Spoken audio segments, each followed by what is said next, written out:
আজকে আমি যেই বিষয়টা নিয়ে আলোচনা করব সেটি হচ্ছে বাচ্চা ব্রুডিংয়ের সঠিক পদ্ধতি বা বাচ্চা ব্রুডিংয়ে কী কী উপায় অবলম্বন করলে ব্রুডিংকালে আমাদের বাচ্চা মারা যাবে না। ইনশাআল্লাহ আপনারা যদি আমার ভিডিওটা পুরোটাই দেখেন তাহলে আমি আশা করি আপনাদের ব্রুডিংকালে বাচ্চা মারা যাবে না এবং বাচ্চাগুলো কোনো ভাইরাসে আক্রান্ত হবে না।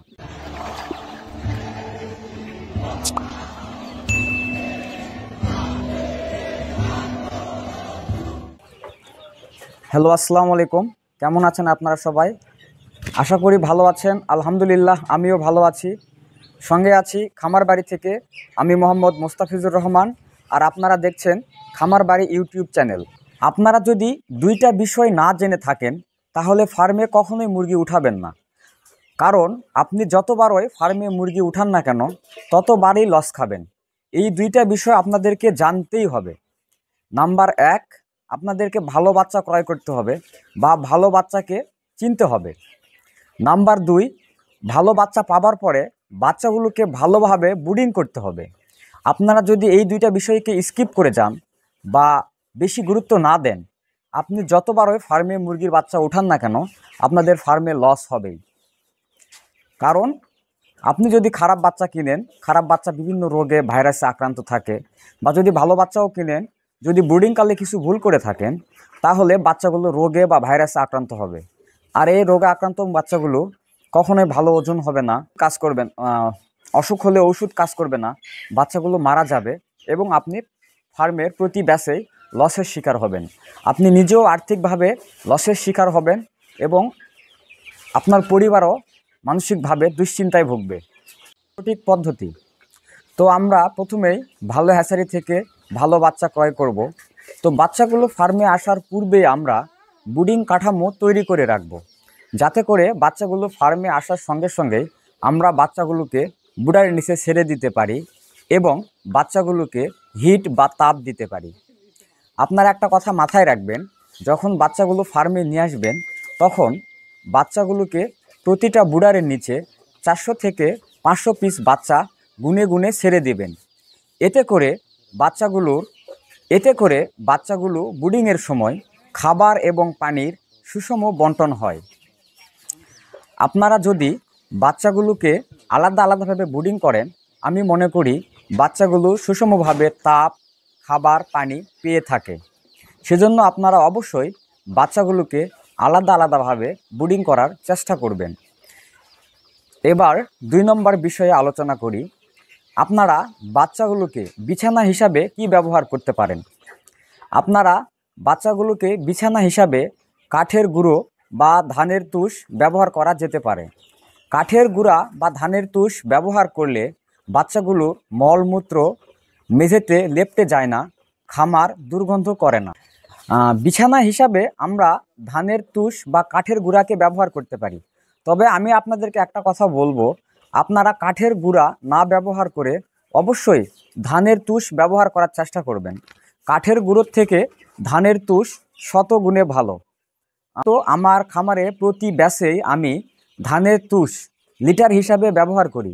এতে করে আমার মুরগির ওজন অনেক ভালো হয় এবং আমি প্রতি ব্যাচেই ইনশাআল্লাহ ভালো পরিমাণে অর্থ লাভ করি।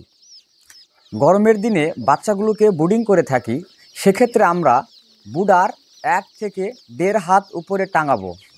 আমরা যদি শীতের দিনে বাচ্চা ব্রুডিং করে থাকি সেক্ষেত্রে আমরা 1 হাত উপরে ব্রুডার টাঙাবো। এখন কথা হচ্ছে ব্রুডার কতক্ষণ জ্বালায়ে রাখবো।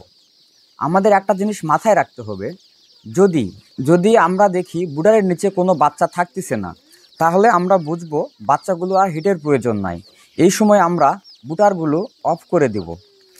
আপনারা যদি এই সময় ব্রুডারগুলো না অফ করে দেন তাহলে অতিরিক্ত তাপমাত্রা হবার ফলে বাচ্চাগুলো ঘেমে যেতে পারে, আর বাচ্চাগুলো ঘেমে গেলে বাচ্চাগুলোর লোম আঠালো হয়ে যাবে। আর আপনি একটা কথা মাথায় রাখবেন, বাচ্চার লোম সবসময় ফুরফুরে থাকা ভালো।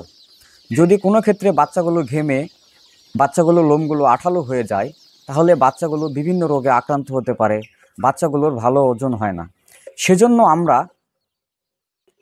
আমরা লক্ষ্য করব ব্রুডারের নিচে বাচ্চাগুলো হিট নিচ্ছে কি না। এবারে আসি বাচ্চাগুলোকে আমরা বুডারের নিচে ছেড়ে দেওয়ার পরে কি করব।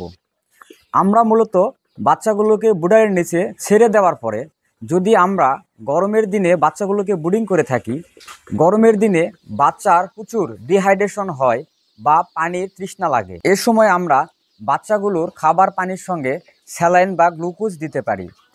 তবে সতর্কতা হিসাবে আপনারা একটা কথা মাথায় রাখবেন, যদি আপনারা বাচ্চাগুলোকে শীতের দিনে ব্রুডিং করে থাকেন তাহলে পানির সঙ্গে গ্লুকোজ বা স্যালাইন ব্যবহার করা যাবে না।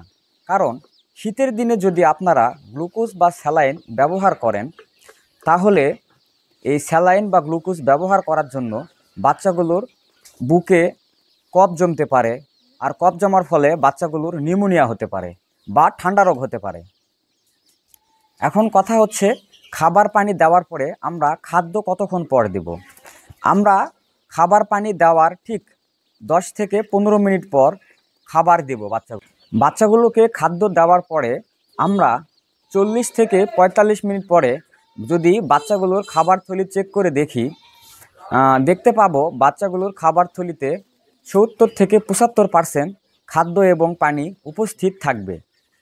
আর আপনারা একটা কথা মাথায় রাখবেন, বাচ্চাগুলো ব্রুডিংয়ের প্রথম 3 দিন 24 ঘন্টার মধ্যে অন্তত 18 ঘন্টা আলোর ব্যবস্থা রাখবেন, কারণ ছোট বাচ্চা অন্ধকারে খাবার দেখতে এবং খেতে পারে না। শীতের দিনে বাচ্চা ব্রুডিংয়ের ক্ষেত্রে আমাদের বিশেষ খেয়াল রাখতে হবে।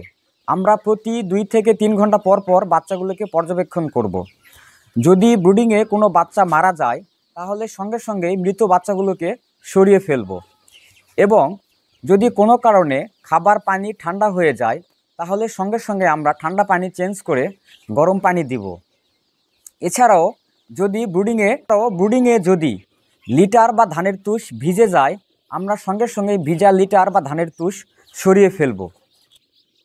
আচ্ছা, এখন আপনাদের মনে একটি প্রশ্ন আসতে পারে, আচ্ছা ভাই, আমরা কি ব্রুডিংকালে বাচ্চাকে কোনো ওষুধ দিতে পারি?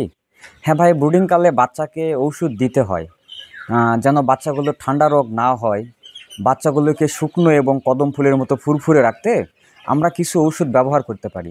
এছাড়াও বেশ কিছু বাচ্চার পা দুর্বল থাকে, শরীর দুর্বল থাকে, এই মুরগিগুলোর পা শক্ত করতে বা সতেজ রাখতে বা মুরগিগুলোকে একটু সুস্থ রাখতে আমরা কিছু ওষুধ ব্যবহার করি। মূলত আমি এই ভিডিওতে ওষুধ ব্যবহার সম্পর্কে আর কিছু বলতে চাচ্ছি না। ব্রুডিংকালে কি কি ওষুধ ব্যবহার করতে হয়, কতদিন ব্যবহার করতে হয়, কি মাত্রায় ব্যবহার করতে হয়, এই নিয়ে আমি একটি আলাদা ভিডিও তৈরি করছি, এবং ভিডিওটি আমি আমার ডেসক্রিপশন বক্সে দিয়ে রাখবো, আপনারা দেখে নেবেন। আশা করি যদি আপনারা ভিডিওটা দেখে নেন আপনাদের বাচ্চাগুলো অনেক ভালো থাকবে, রোগে বা ভাইরাসে আক্রান্ত হবে না, মুরগিগুলোর ভালো ওজন আসবে, আপনারা ব্যবসায় সফল হবেন ইনশাআল্লাহ। কোথাও কোনো তথ্যের ভুল কিংবা আপনাদের কোনো মতামত থাকলে অবশ্যই আপনারা আমাকে কমেন্টসে জানাতে পারেন। আর হ্যাঁ, যদি ভিডিওটি আপনাদের একটুও ভালো লেগে থাকে তাহলে অবশ্যই আমার জন্য দোয়া করবেন।